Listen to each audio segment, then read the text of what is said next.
Scott Kellacher has successfully led administration hit Caley Thistle to win their fight for survival in League One.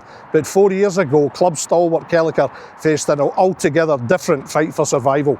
I'm Derek McGregor and this is One on One, and Scott speaks from the heart about the grim and tough challenges he's faced and come through to widespread credit and respect. Scott, you've only been 6 months as a manager and you've already worked a miracle. Could you please turn this bottle of water into wine? Aye, I would love to. No, listen, it's been brilliant getting to manage your local team and that sort of things, you know. But it's been a real hard job, you know, for myself, the staff, and the players. But we've got there in the end, which was a massive relief more than anything, if I'm being honest. I think it's a stunning achievement. I mean, if we take ourselves back to October, the club plunges into administration. There's an immediate 15-point deduction. You go from 7th to bottom in -3. And obviously, everyone at the club is in shock. Duncan Ferguson's sacked. Players go. There's serious concerns clearly about individual futures, the club's future. And then amidst all of this, you're pitched in.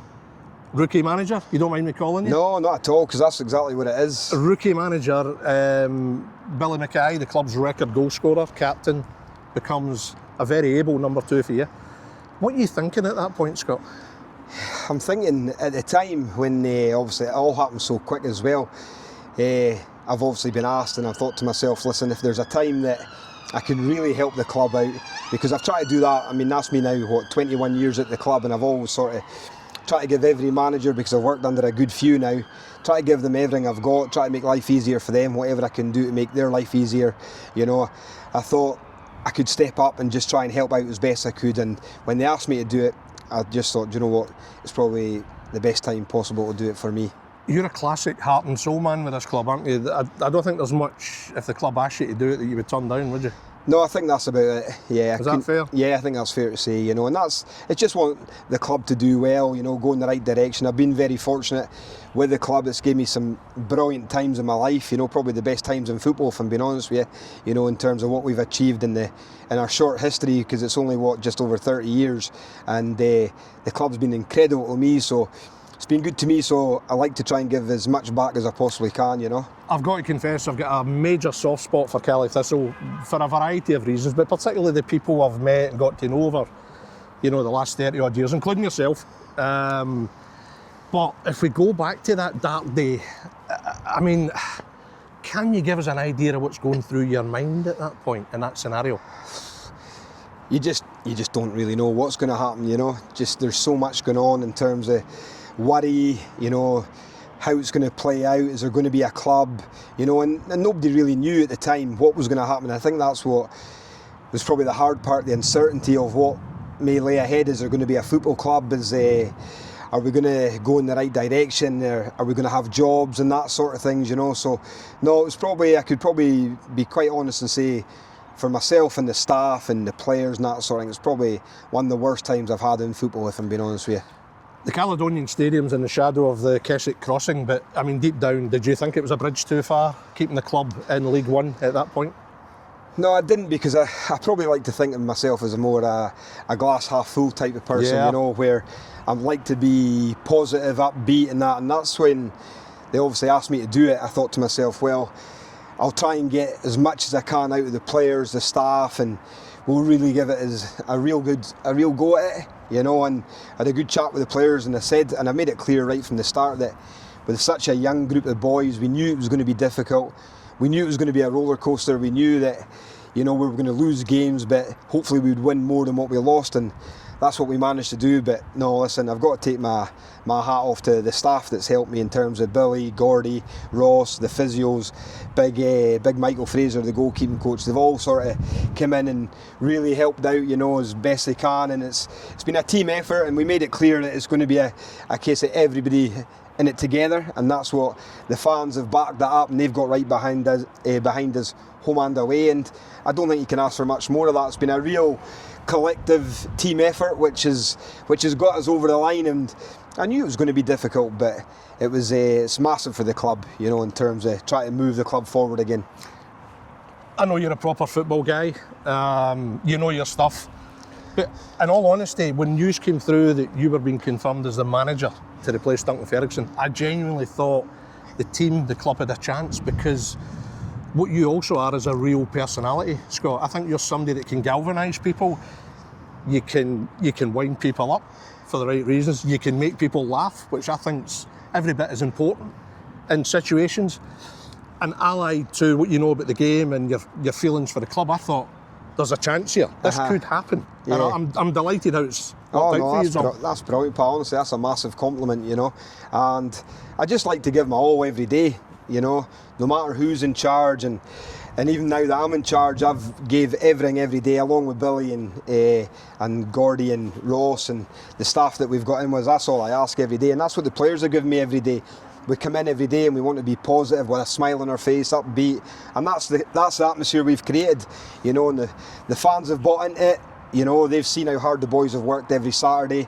We've got hospitality back. We've got the sports bar through the back, and they're full most Saturdays now, so they can see the effort that's gone in, you know.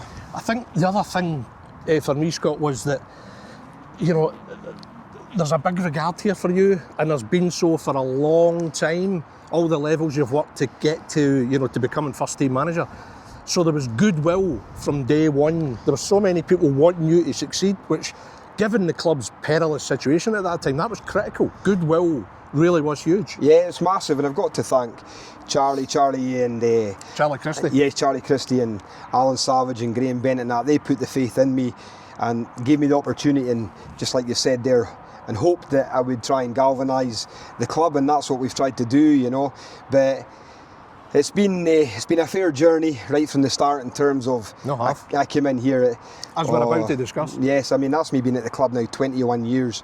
I've been lucky enough to work under some really good managers, involved in some unbelievable times, but I've had to make sure I've had to work hard to get here, you know, in terms of starting in the community, starting at the under 8s, 9s, 10s, 11s, and working myself up. So it's been a great grounding for me doing it, but even better that it's local boys that I've tried to help get through the youth system and that sort of things as well. And that's why when I knew we had such a young squad, you know, I was quite. You were in your element. I was in my element, yeah. Because I knew that I would get every ounce out of them, and that's what we got and more. I mean, the job and the responsibility was thrust upon you, but even allowing for that, did you quickly get a sense, Scott, I'm ready for this?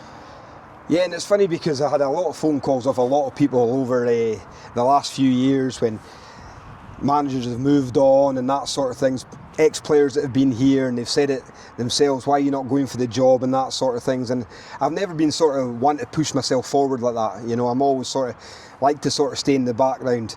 But when it came up, the opportunity, and I thought, and I always said to those people that were saying to me, why have you not gone for it, I always felt to myself that I knew when the time would be right to maybe step up and give it my all. And funnily enough, which it came at a time where I probably would never have expected it, and that's when I thought to myself, do you know what, if I can pull this club together along with everybody else, you know, I just felt it was probably the right time, you know. Naturally, you would have wanted the job in better circumstances. And I'm sure when initially you became the manager, at first it maybe didn't quite sink in, but did you have a moment when you were sat in the office and you suddenly thought, wow, and then you would think about the path you'd taken to get to this stage? Did that become a wee bit emotional for you? Very emotional, and I'm an emotional guy, I'm first to admit that, do you know what I mean? Your heart and sleeve, aren't you? Yeah, that's just the way I am, do you know what I mean? I'd rather be that way and just be honest and truthful, and just, I think you'll get more out of people. They'll give you a little bit back if you can be honest with them that way. And never change. Oh, and I'll be honest with you, I sit in that office every day thinking to myself, you know, I can't actually believe that I'm obviously the manager of this football club. It's a massive honour for me, you know, because I'm a local boy getting to manage a club. I mean, Charlie Christie was the last manager to do it, you know, and no, it can be overwhelming at times, and I think that's why I probably put more pressure on myself as well, realising what was at stake in terms of trying to keep the team in the league and that sort of things, because what the boys have done this year is incredible. Honestly, I put it up there in terms of the emotional side of things and mentality side of it, in terms, I put it up there with anything that the club's done, you know. Well, of course, it's a double-edged sword, but by the very nature of what you've told me about what this club means to you, your long association, it's then a huge pressure. Yeah.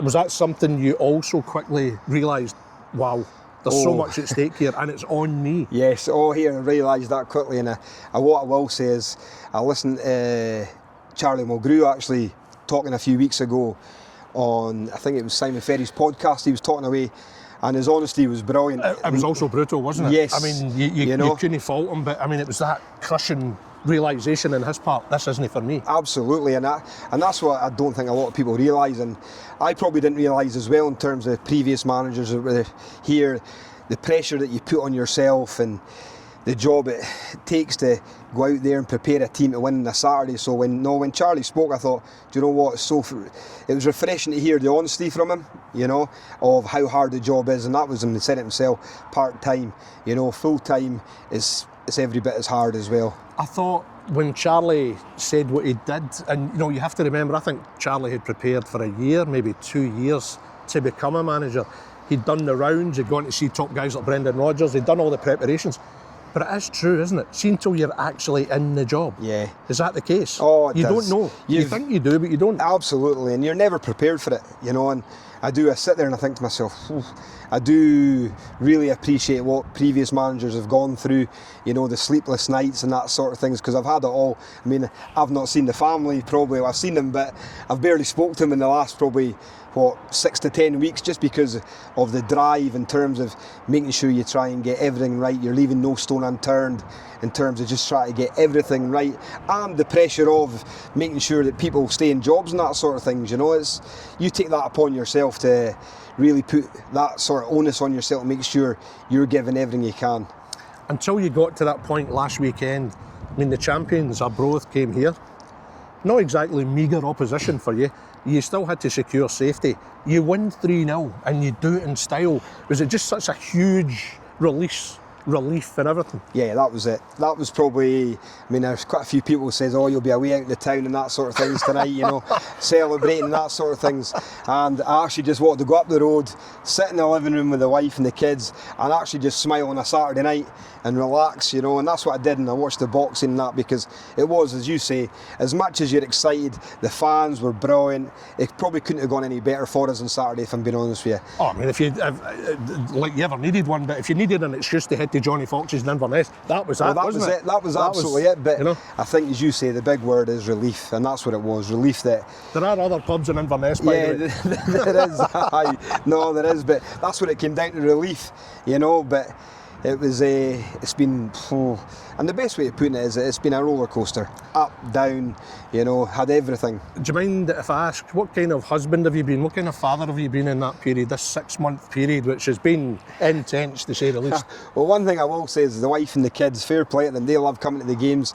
They're at all the home games and that sort of things, but I would say probably not the best, the wife would say, but I think she understands the situation, and so do the kids, in terms of, she knows what the club means to me, and she knows that I'll give it everything I've got. And no, listen, she's been brilliant. She knows, and because she's been involved in football all our lives, she knows what it takes, and she knew how big the job was. And I said to her at the start as well, and she said, no, listen, you do what you need to do, and for that I'll always be grateful. Look, as we'll discuss a wee bit later, you came through a really serious situation with your health, which, as difficult as it could be for you, for the family. So I suppose in a way, when you get the job here, they would have known exactly what you were going to give it, and they had no problems being totally supportive and understanding. Yeah, and that's it. And I had to remember and tell myself that probably more often than not, that we obviously went through a lot in terms of that illness, and they experienced it with me, because they seen obviously the state I was in, and it affected them a lot as well. So when they got the opportunity of taking the job on, she knows what I'm like as a person, in terms of when I'm in, I'm all in, and I've always been all in for this club. I don't know what it is, I just love the place, I love the people, and then just seeing what is given to me over the years, I'll be very grateful for the rest of my days. You know the game well enough, Scott. There's so many other cynics out there that'll go, Inverness, well, they're full time. Is that really that big a deal? I think there's only one other team in the division that's full time. Yeah, that's right, Queen of the South, yep. So, they'll begrudgingly give you any credit at all, but just give me a proper idea of what you were faced with. Players that had gone out the door and suddenly what your resources were. Yeah, and that's it, and that's all that sort of things we came up against, you know. And listen, every manager they come up against suspensions and injuries and that sort of things, but the transfer embargo against us didn't help either, because we could only sign players that were under 20, you know, so if we wanted to take any boys in on loan, so we pretty much had what we had right from the start, and we knew that it was going to be hard in terms of we'd pick up injuries, we'd get suspensions. I think through the season, we went through about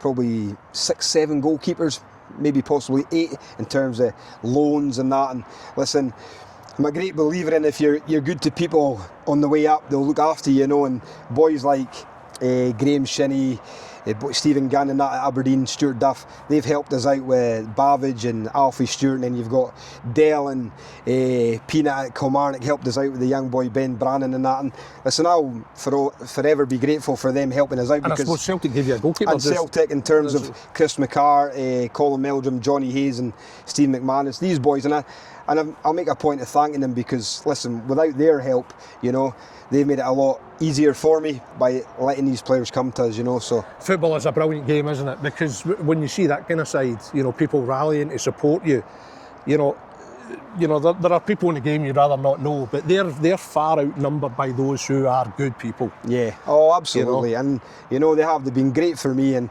listen, I've spoke to one or two as well in terms of, because as I say, it's my first job. I've made mistakes. I'll learn as I go as well. I've openly said that to the players, guys, with a young group of players, with a young manager, in terms of this is my first job. I've made many mistakes this year, but I'm first to hold my hand up and say, I got that wrong. I mean, you deserve fulsome praise, Scott, but be honest, what mistakes have you made that you reflect on and you think, just in terms of things within the game and maybe the way you've set up, you know, I take full responsibility for that. You know, I've said to the players when I'm in the dressing room, you know, listen guys, I'm not one of that guys that'll have a go at you and then realise it's not your fault. Do you know what I mean? I'm one I'll hold my hand up and say, I've got to take the responsibility for that. And I think if you're honest that way, you'll get a little bit back and you might get a wee bit more, do you know what I mean? Because as I keep saying, we're all in it together. They've made mistakes, I've made mistakes, but we've not made many in terms of when we've tried to get out of this league. Well, that's the thing. I mean, you secure survival by routing Arbroath, impressive. But you also get wins against Queen of the South, Alloa, Cove, the other top teams in the league. So it says it all about the spirit here. Yeah. Not to mention ability, to be fair. Yeah. You know, so did you feel that the administration also created a motivation, a kind of siege mentality? That's the word I would use, and that's exactly what I probably went down that route of as well, in terms of trying to galvanise them, in terms of the siege mentality sort of thing. The things that you do, but you need to know how players will respond to it, and we've got a real, probably the youngest side in Scotland, if I'm being honest with you. Who's your youngest player? Our youngest player, I'm trying to think. You've probably got maybe Shea Keogh, Ben Corner and that. There's a few young ones, but I think we had about 8 boys under 21 on Saturday. We had, I think, Danny, Billy, Remy, Charlie, about 4 or 5 over 21, but the rest were all 21 and younger. So listen, they've learned massively, you know, and it'll stand them in good stead for going forward in their careers. They've suddenly had to come of age, haven't they? Yeah, and that's it. And you know, it was almost like a sink or swim for them. And it was probably, in many respects, it was unfair for them at this stage of their careers. But what do you think it will do for them, the fact they've risen to it and come through to where they are now? Oh, that'll be brilliant for them to go through what they've had to go through this year. And the good thing is the club were great, because we never ever got caught up in the administration side of things. You know, it wasn't for the press trying to get a bit of info here and there out of us in terms of, but we genuinely knew nothing what was going on, you know, and that's probably the way I liked it, because we were left to get on with the job in hand, you know, focus on the football side of things, and I can now be very happy and say that we managed to get over the line, you know. You never tire saying that, do you? Oh no, we're safe. But I know how football can turn quickly. It can turn quick, but I think it's important that you enjoy the moments when they come along, and you get good times in football. And as I say, this club's I've had some unbelievable times, and you never forget them, but I've gone through the times where it's been really hard as well, and I think you have to enjoy the good times when they come along. How much has the city rallied in terms of, I mean, even if you give us an example of maybe wee things that they provided for the squad, I don't know, resources or food or, has there been instances? Yeah, Companies have come forward. There you go. They've come forward and they've been great. Like even just little things in terms of getting the fans back involved with the club in terms of supporters trust. They've opened the sports bar at the side of the building that lay empty. Now the players go through there after the game and it's absolutely packed. They integrate. They get chatting with the players and they get to understand what they're all about as well as the fans. So no, listen, they've been great, and I can't honestly, and I said it enough in pretty much every interview, that we probably wouldn't have been able to do it without their support. They've been great getting behind the boys. Have people been coming in with donations? Usually in a situation you get people of all ages coming in to check, or they've done that and they've been brilliant, and it sometimes, I've been blown away with the support that I've had personally as well. You've got women coming in with books, like books of strength, that sort of things, to say, listen, there you go, just little things with quotes. I was going to say, cookery books, or what kind of books are we talking? That's my sort of books, because I love the old cooking and the food. I'm not going to say anything. No, not at all. I was wondering what kind of books you were talking about. No, things like that, and then just things that really matter, you think they've gone to the effort, Is that humbling? Very humbling. There was an old man that came in and he's gave me a trophy, Aye? Just out of the blue he came through and he just wanted to thank me for the efforts and that sort of things, and it's just a nice wee trophy, and he's gone and got it engraved and it's got Scott, always a winner. And I was blown away. I was actually lost for words. I'm thinking to myself, you must have been choking up at that point. I was actually, because I keep saying, I'm You're an emotional guy. Aye, when that came in, I thought, somebody, just out of the blue, just walked in? Out of the blue, just somebody to take their time, make the effort, go and do that, and I just thought, that's amazing. Incredible, absolutely incredible, and that's the sort of people that we've got at the club and the fans and that sort of thing. So no, great, mate, absolutely brilliant. Apart from the blindingly obvious, the 3-0 win over Arbroath that clinched it, what has been the highlight of the last 6 months? Is there a moment, is there a game, a goal? There's probably a few games and a few goals that, we've had some games where we've left it late on. We played Queen of the South, Stenhousemuir last week, and they've scored in the 91st minute,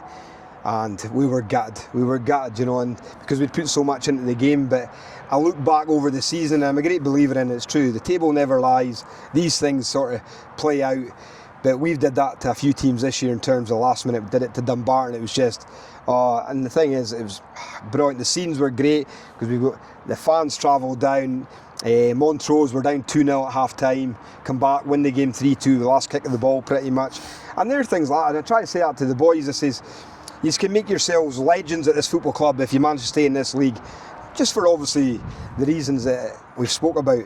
But I keep saying to them, listen guys, you'll create memories that will live with you for the rest of your life, this year. And it's memories I'll live with certain games as well, but it's not been for the want of having our setbacks along the way as well. We've had a few, obviously not a couple of bad results at home and that, but I did make that clear, as your young boys are going to have to try and get more consistent, and that's what they've done, I wonder if during the course of the season there's been maybe moments where you've been furious about something in a game, but then you've suddenly had to tell yourself, I can't have a go. Because the circumstances these young boys are facing is probably unfair for them. So I need to temper myself. Absolutely, and I'm not one for having a go anyway. I'd rather try and get the best. I'd rather, even if we've been beat at home, for instance, I'll show them what we've done wrong and what we can do better. But I'll always finish with the positives that we've had in that game, so they can see that no matter maybe how bad we've been that day, there's still positives to take from it, and I think that's important. I think we knock ourselves down a fair bit, rather than getting behind each other a little bit more and praising people. I'm all for that, I personally think the achievement, Scott, is right up there with anything else, and everyone knows this club with the magnificent Scottish Cup results and the rise through the leagues, Steve Patterson, Duncan Shearer, Barry Wilson, there's any number of guys that are legends here, but I think what you've managed to do, and your backroom staff and the players over the last 6 months, puts you up there with anything. Yeah, and that's where, and I've said it because is that over the top? No, I wouldn't say so. And that's my opinion as well. I've been fortunate enough to be a part of all that sort of things. I was lucky enough when Super Caley went ballistic down at Celtic Park that night. Fair play, I was here as a player, but I was never part of the team or that, and I remember Steve Patterson saying to me, why don't you come down and sit on the bench? And I'll never forget that. Amazing. And the scenes that night were absolutely phenomenal, you know, and what Steve Patterson did and the players that night were phenomenal, and that's a massive part of this history of the football club. Then you go into what John Hughes done, you know, in terms of the Scottish Cup and getting into Europe. He took the club to another level, if I'm being really honest with you, and that's probably where I got my grounding, if I'm being really honest with you. I thought I knew the game, you know, and when John came in and he took over and that, and he made me a massive part of the first team set-up environment. As much as I was involved with Terry and Morris before that in terms of doing wee bits here and there, it was John that really sort of took me in, and that's where I really got my grounding. For all the regard that you've had for all the other managers here, is John Yogi, is he up there for you? Does he influence you more than anyone? More than anyone, more than anybody. He just sees football in a complete different way. You know, what he came in at, as I say, I thought I knew the game, you know, and then I started learning from himself, you know, and he just sees the game in a total different way. And the way we'd gone from a brand of football with Terry, which was so effective, won the league last game of the season against Ayr, but the way Terry played was back to front, you know, and it was great. Pick up the second balls, we had good players like Richie Foran, Johnny Hayes, you know, playing off Adam Rooney and that sort of thing, and it was great, you know, it was a real success. And then John came in, and John had a complete different style of play, you know, build from the back, play through the lines, you know, where can you get your overloads and that sort of things, you know, and it was just, I was blown away, I must admit. That's where I really sort of learned so much in the game, and for him not to be in the games, it's heartbreaking, because he's got so much to bring to the game in terms of what his knowledge and the way he wants to play football, you know, but I must admit that's where I really learned. We've known for a while that, you know, the local businessman, long-term backer of the club, Alan Savage, has come in, and I think, is it still formally to be approved, the rescue deal, the takeover? Yeah, from what I'm reading and what I'm hearing, I think there's still we speak. Still wee bits to go and that sort of things. But Alan's come in, he's been a breath of fresh air. What he's done for the football club and the way he's got behind everybody, and he's gave it a whole new lease of life, you know. His backing has been outstanding. Incredible. Not just now, probably even more so now, but for a long time, he's always been here for the club, isn't he? Always, you know, and he's been fantastic. He really has been a breath of fresh air in terms of the support he's given the club, and he's really come in when the club's really needed him more than ever, you know. So no, listen, I think the whole city, the whole crowd, the fans, the staff, everything will be really grateful for what he's come in and done. Are you under contract? Yes. Long term?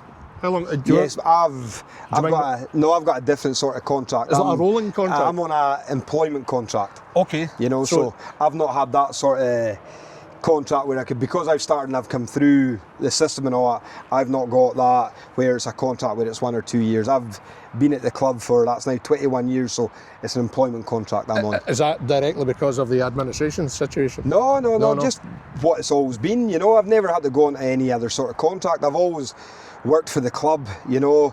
Whatever managers come in, I've always promised I'd give them everything I've got, but first and foremost I was always there for the football club. That was my job, you know. So does that mean essentially you operate without a real kind of notice period as such? Does that mean that you, strictly speaking, and I know how much you're regarded here, but strictly speaking, are you operating without that security of knowing, well, I've got another year, I've got another 2? Yeah, I suppose you could say that as well. If it's none of my business, please tell me. No, not at all. I'm being nosy here. But no, listen, it is what it is. There's no point trying to hide it or whatever. It's one of them where I obviously just work for the club and I'm just an employee like you would be elsewhere, like the staff are in the back sort of thing. So if they want to take me out and put me elsewhere or whatever, so be it, they can do it sort of thing, you know. But I'd like to think it wouldn't go that way, if I'm being honest with you, you know. But no, I've always been... So it's like a general contract of employment, you're not specified as manager? No, that's exactly what it is, you know. And that's been the way it has been for me, and that's where, when any managers come in, whoever it may be, I've just looked to try and give them absolutely everything I've got. Personally speaking, and I'm biased, because I'm a regard for you, I'd like to think that would change for you, and you would get more security, but talking to you, Scott, it just underlines again that your whole attitude to this club, how Yeah, you and feel that's about this it, club. listen.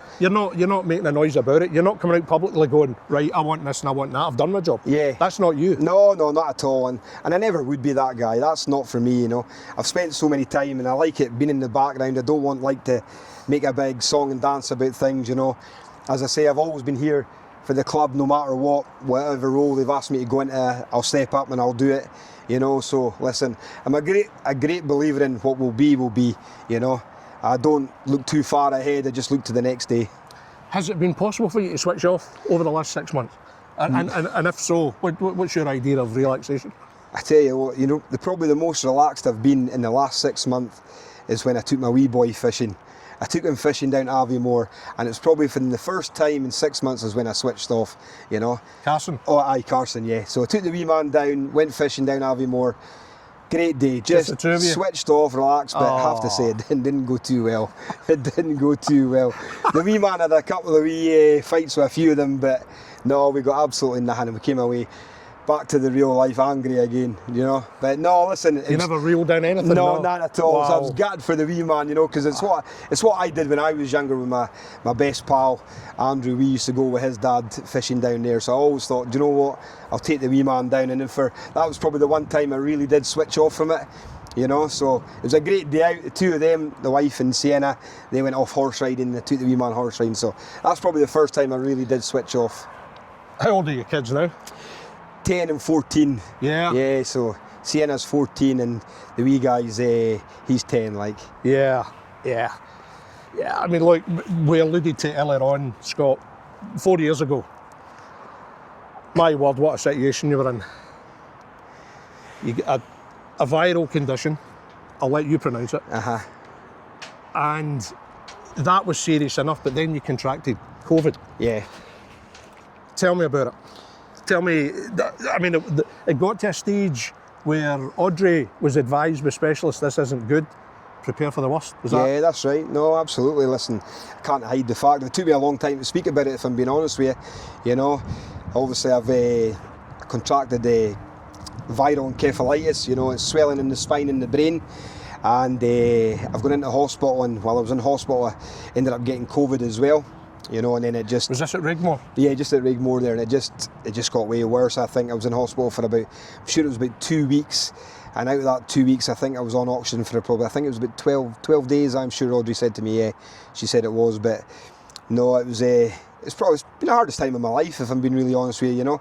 I was convinced when I got out of hospital that I'd be back to work in probably 2-3 weeks, and I couldn't have got that probably any more wrong if I tried. You know, the fact that I ended up being, I think it was 5-6 months later, and again the club stuck by me, you know, when I was ill, they didn't rush me back and that sort of things, and it's little things like that that mean so much to you. Do you know what I mean? When your health isn't good, because it is the most important thing, let's not get away from that, you know, that the club stuck by me and they made sure that I didn't have to rush back. But no, it was I had in my head that I would get out walking, because I love the walking, you know, but I'd go for a walk to try and get my energy up, build myself up, and I'd get 15-20 minutes and then I'd probably be gone for a week, back in my bed for about a week. It wiped me out completely, and I never ever thought that would be the case. And then I think it was about probably 5-6 months later I ended up back to work, you know, and Dodsey was in charge, and Dodsey was great as well, I have to say. Dodsey was brilliant for me, you know. I had, like we're doing right now, I came out and I went on quite a few walks with Dodsey, and he always said to me, he says, listen, your health's the most important thing, don't be in a hurry, you know what I mean, make sure that you're right. And I did it, and he let me come back a day at a time, and then it built up to 2 days, and I just try to sort of do it gradually. And no, I'll forever be grateful for him for you know, allowing me to take my time to come back as well. Was there a moment, Scott, when you were lying in the hospital, and did you wonder if you'd come through it? Yeah, I think there's a lot of dark days there, in terms of, not so much in the hospital, if I'm being honest with you, not so much in the hospital. It was probably more so when I'm probably at home, and it was brutal when you're thinking, right, today's the day I'm going to get up and try and get going, and then you couldn't even get out of bed. Do you know what I mean? You're trying to get out of the bedroom, and it was hard enough, and you're thinking to yourself, this is not right, and you were not in control. You weren't in control at all, and that was probably the real hard part for me. And there was a lot of dark days in there, you know. I don't really like talking about it too much, if I'm being honest with you, but Is it emotional for you just now? It is emotional. You know, I'm not going to lie. There's a lot of people, obviously, quite a few died from it. You know, so I feel I'm one of the lucky ones that managed to get through it. You know, and that was from Audrey and the kids and my mum, my dad, my brother, and my close friends. You know. Neil and Joe and that, they were always there for me, and even the club and friends out with, they were there to support Audrey and the kids, because she got told that you might need to prepare yourself for the worst, and I can't imagine hearing that if I heard it, if the roles were reversed. You know, it wouldn't be nice. So no, it's probably the hardest time I've ever had in my life. Was Audrey able to shield Sienna and Carson from that? How aware were they of how serious a situation their father was in? Yeah, I think she probably did try to shield him away from it. You know, I think probably what didn't help was the fact that I was probably taken out of the house in a stretcher and that sort of thing. So that's the sort of things they had to see, because I couldn't make it. I couldn't get down the stairs or nothing. You know, so yeah, she shielded them from it. You know, but there's probably only so much that she could do. She's always tried to be honest with them, so they understood the situation as well. But I mean, we hear so much about the NHS in crisis, but then we've all had moments where we've had to go into hospital, and then you immediately discover the staff are outstanding. I take it you'll forever be in their debt. Oh, forever be in their debt, you're right. The way they looked after me, got me back, got me out of the hospital and that sort of things, you know, because even in the hospital at the time, you've seen some things that, you know, they stick with you for life. Do you know what I mean? In terms of things that happened in the hospital, when you see them, you think people are getting out, and that was all through COVID and that sort of things as well. So, no, were there people either side of you that you sadly had passed? Sadly, things had happened. To this day, I'll probably still never know what had happened to them. But in the room, things would happen, and then they would get sort of taken away, and you'd probably never see them again. Touch wood, they were fine, they were alive, but it just like that, people would just, and you're thinking next minute somebody else was in, you're thinking we're all in the same boat here, and it was... You'll be still thinking about some of them, wouldn't you? Listen, there's not... Hoping they're okay. Yeah, oh absolutely, and there's not a day goes by where I don't appreciate life in terms of how lucky I was, and I try not to take myself too serious, as you said earlier on. I love a laugh, I love a joke, I love being around people, you know, and I think that's the way. Listen, we all play football because we love it, and I think that's what I've tried to do on the pitch this year in terms of being positive, you know, because at the end of the day, the fans, they pay their money, they come, they want to see entertainment, they want to see goals, they want to see shots at goal and that sort of things, and that's the way I've tried to get this team playing, and they've bought into everything we've tried to do that way. See when you come through what you have, Scott, and it's a huge testament to your resilience, your character. How does it change you? How do you feel you've changed since that experience? I try not to be... I know there's a real seriousness part of the job, and I do that as best I can, but I just have a different outlook, you know, where I try not to be... I just try to remember where I was and where I am now, you know, without going too much into it sort of thing. There have been occasions during the season when you've had a bad defeat, you've been frustrated, and then I was like, hang on a minute. Yeah. Wait, whoa. Yeah. Hang on a minute. I put it in perspective, yeah. That's exactly it. Look, you're going to take it seriously. You're all in. Oh, you can't absolutely. just change in that respect. And that's where and that's why when I said earlier on about just wanting to go up the road on Saturday night and just relax with a smile on my face, because there's been results, whether we've got beat, whether we've drawn, you know, you go up the road and then you're in the Sunday, you're doing all the video and you're trying to prepare for the Monday, so your Saturday night's gone, you're angry with what's going on maybe through the day, and then the Sunday you're trying to look at all what's going on, what have we got wrong, and then you're looking for the positives to try and speak to the players individually and that sort of things. And then on Monday you come in and you're back round the boys and you're upbeat and you're ready to go again. And I think that's a massive part of it, where you think, do you know what, it's gone, can't do anything about it, don't worry about it. It's alright saying that now when we've got over the line, do you know what I mean? But see, when you're wrapped up in the game, listen, let's not kid ourselves, you're all in, you're wrapped up in it, but you're inevitably you're going to have moments where you're going, right, okay, it's not the end of the world, you know. And that's what I've tried to say to the players as well, and I made it clear so everybody knew as well at the time that we'd have upsets along the way. So, and that's one thing I can honestly thank the fans for, in terms of backing them, getting behind them, you know, in terms of when we've lost games of football. I mean, our first game away at Dumbarton, I think we only took the job sort of 2 days, so we were trying to get it all organised and that, and we got beat. I'm sure the result was 3-1, we've got beat. and I've gone straight over the fans, made sure the players came with us, and we took a good crowd down that day just for what they get behind the boys, and they were just brilliant. Well, see, on a personal level, I'm so delighted to be speaking to you and seeing you in such good health. Your banter's still a bit debatable, but no, listen. You try to get me, I'm trying to be a bit serious here, and I'm thinking to myself, don't be too serious. But seen a far lighter note. Somebody told me you met Al Pacino. Is that right? Once upon a time, you've kept that to yourself, haven't you? I'm being sarcastic. I don't know if I've told many people about that, you know. I think you're possibly the only manager in the SPFL who's met Al Pacino. Well, I must admit. He's a good friend of yours now, isn't he? He is. I must admit, it's my claim to fame, you know. That's why we're laughing about it, you know. Tell me all about it. Oh, no. Back Tell in the day, viewers all about the it. wife, she surprised me, taking me to New York for my 30th. It's one city I always wanted to see and that sort of thing. So, you know, I love the films and all that. So she planned it all around that, and it was brilliant. So we're in a line in the hotel, and she wanted to go to a show, and I says, listen, you pick, I'm not fussed, sort of thing, you know. So she throws out there, oh, Al Pacino's in the theatre, and I says, you're having a laugh. She says, he's playing in the Merchant of Venice, Shakespeare. I wasn't the brightest in school, so I says, what's Shakespeare? I says, I don't have a clue what's going on, you know. So we've gone to, the show was over 3 hours long. We've been on the go all day, knackered. We get there, you know, and the tickets weren't cheap, let me tell you, you know. It's Al Pacino, you know, so. Was that the only thing keeping you awake? I'll get to that in a minute. So we've gone to the show, and it was an hour and a half, then it was a rest, and it was an hour and a half, but we got in there, I must have been in there 10-15 minutes, and I'm watching it, and I've fallen asleep. Absolutely conked out. She's gone off the head, cracked up. You know, managed to wake up, watch a bit of it. Didn't have a clue what was going on. Don't know anything about Shakespeare or anything.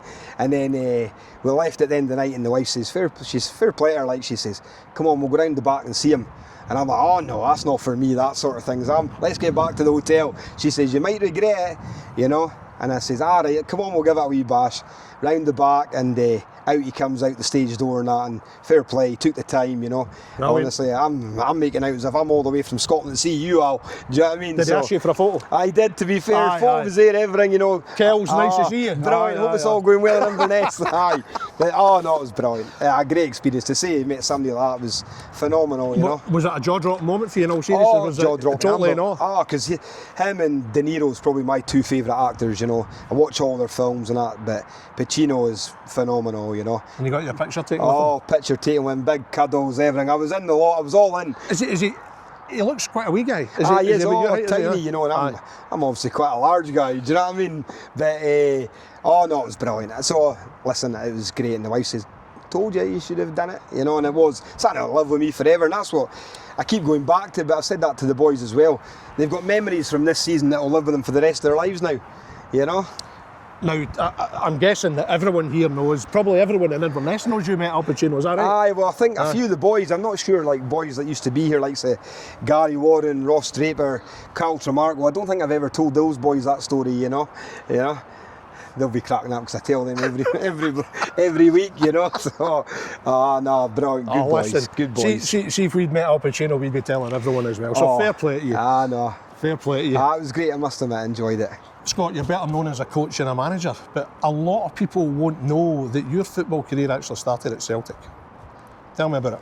Yeah, just no. I ended up signing when I was younger for actually Caley with Sergi Boltacci, and then I got. We went down to a tournament down in Perth, believe it or not, and we played against Rangers actually, and I stood out obviously that day, and then somebody seen me. I went down for a trial, you know, and it was a great week actually, really enjoyed it. And then it's when Tommy Burns was manager and Billy Stark, and I got offered a contract at the end of the week, you know, and because my old man's a massive Celtic fan, that sort of things, I had a few options on the table. I had Arsenal, and there's a few other clubs and that as well down in England. I was quite keen to maybe look at that sort of things, but no, I didn't have a choice. You know, my old man was down on the train, and the hand was printed on the paper, and it was signed and that sort of things. But oh no, listen, I wouldn't change it for the world. I've got some of my my best friends in life are from those days, you know, and it was great. Played under some brilliant coaches and Willie McStay, Kenny McDowell, you know, boys like that. Great time, you know, good. So this was what, about 1996? Yeah, about 96, yeah, that's right. Yeah. So I went down full time and that, and it was great learning experience, you know, being around first team players and that sort of things. And at the time there was some real big names, and obviously the standouts would be like say Henrik, Larsson, Paul Lambert, these sort of boys, you know, Mark Viduka and that, you know. They were great to be around and you learn so much, you know. And it was a good learning curve, you know. Were you there still in time for Paolo Di Canio? Yeah, Paolo was there, and like I said, George Cadet and Andy Tom and that sort Pierre of thing. Van Hooydonk? Big Pierre, well, a lot of people thought me and Big Pierre looked very alike, you know. I don't know why they're thinking that, you know. What gives that away?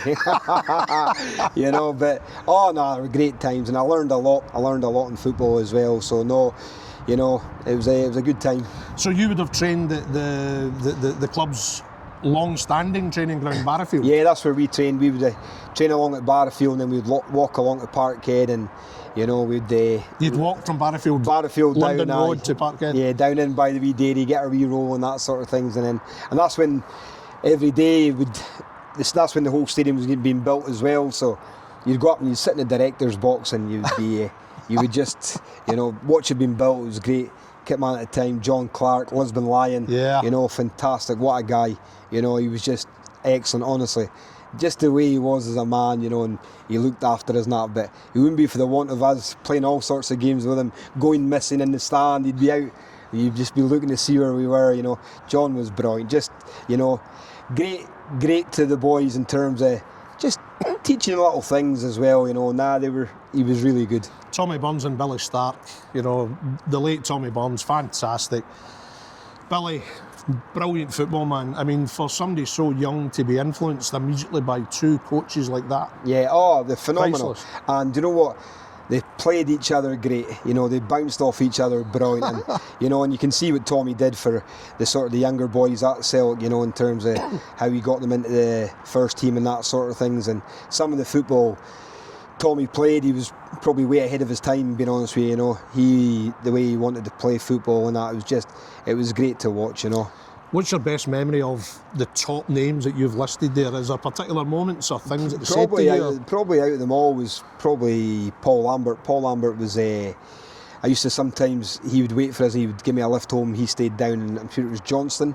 I stayed in Paisley at the time, you know, so he would wait for us, and I always like to ask questions and that sort of thing, so it was quite actually strange because he would take me home some days, he would drop us off and that sort of things, and I would ask him about his days at Borussia Dortmund and that sort of things, and it was so funny because we took a team to Augsburg, you know, one of the young squads, and we ended up meeting Karl-Heinz Riedler, who Paul Lambert played with. He wasn't bad. Oh, he wasn't bad at all. He was all right. We went along to his hotel and we met him and that, so it was good to put the two together, sort of thing, you know. And just obviously said, I obviously know Paul from at Celtic and that sort of thing. So it was a good chat, and he was so accommodating for us and that. So no, there was some good players there at that time. It was a dream, obviously, to sign for Celtic. Unfortunately, the dream of playing for Celtic, certainly in competitive action, wasn't fulfilled.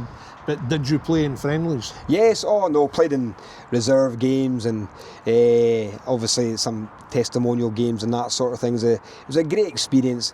Probably got a bit too much for me in terms of moving away from home, I'm honest enough to say that, you know, expectations and that sort of things. But I learned a lot from it, you know, I learned a lot in terms of, you know, it made me a better player. But listen, I think we all find our level, and I think I maybe had to take a wee step back, and that's what I did at the time, you know. But there were some good players, and there were some good times down there. Of course, you also had the late Wim Jansen, the late Dr. Joe Venglos. Did you take things from them as well? Yeah, at times, and that's where probably more so here in terms of taking a fair bit from every manager, you know, like Kenny McDowell and Willie McStay and that sort of things as well, who were fantastic coaches, you know. But just watching the way Wim Jansen trained the first team and that sort of things when he won the league that year, you thought to yourself, wow, he was brilliant. Very, from what I remember seeing at the time, it was very simple but effective. You know, it wasn't complicating things or whatever, you know. From what I remember, because we would we'd see a bit of their training and then we would go on off training elsewhere and that sort of things. But oh no, I was fortunate enough to be under Tommy and Vim and Joseph and that as well. But no, it was more so Kenny and Willie McStay and that sort of boys, Tom O'Neill and that I sort of learned a lot from as well. What was your position? I'd like to say I'd play anywhere through the spine, if I'm being honest with you, you know. But no, back then I was in the centre, middle of the park, and it was great. You know, I like to sort of get forward and try and score some goals. But even when I played down there, I played at the back, and it wasn't until later on ended up playing up front. So no, just listen. I love to play football. I enjoyed it, you know, and that's I'll be very thankful for the time I had down there. You know, you would eventually come back up north. You know, you would play for Nairn, you play for Clachnacudden, you play for Elgin as well. When you look back on your playing career, do you have any regrets? Apart from the obvious, probably not quite making it, but... Yeah, I probably wish, looking back now, I probably do have regrets in terms of, I probably wish I worked a lot harder, you know, and it's one thing I've tried to portray to the boys, you know. Work as hard as you can and hopefully everything will fall into place, you know. I wish I did work harder and probably was more committed, you know, in terms of probably relying on my ability probably too much, you know. You need to work a lot harder than what. Did you feel ability wise you were fine? I felt ability fine. I had no problems. You were at that level? Yeah, I was never sort of questioned for my ability and that sort of things, and I felt I belonged to that level. But could I have worked harder to push myself to go to the next level? Yeah, I think I could have, you know, and that's probably one regret that I will have, you know. Did you like the life down there? Yeah, it was great. Apart from the homesickness now and again, but did you like brilliant city life? The people of Glasgow are brilliant. You know, also helpful, caring.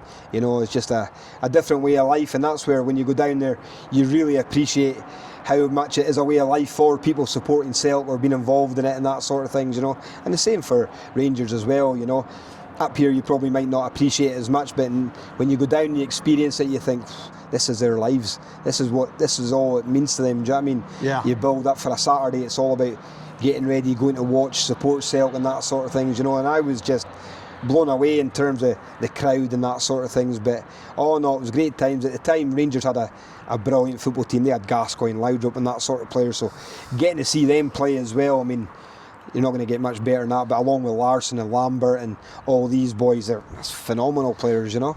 Did you play in reserve derbies?